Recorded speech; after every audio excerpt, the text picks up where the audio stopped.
Hey everyone, it's Electra. Something I've been thinking a lot about lately is the fact that technology will only be allowed to be in the hands of the people for as long as the oppressors deem it safe enough for them to allow. In other words, we have to plan on a technology-free future. In other words, like a future that will resemble more of the 1980s and 70s and 60s, and even before that in terms of technology levels. Everything that we have become accustomed to since the year, let's say 95 to 2000, I would say is when mainstream America really got onto the internet in mass.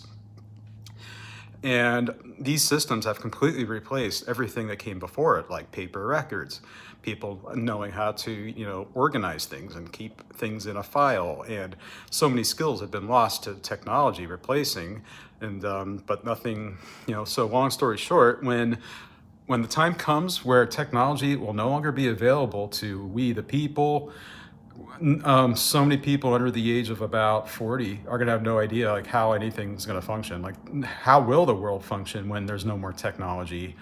Pretty much anyone under the age of 40 has no memory, or let's say 30 and under has no memory of a world where computers did not get its fingers or hands into every single facet of civilized society.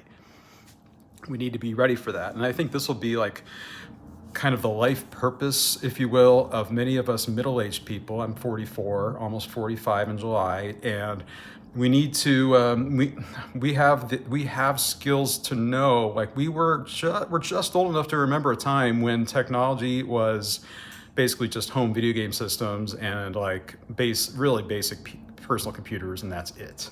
It did not, up until about the year 2000, it did not really reach into every single aspect of our everyday lives.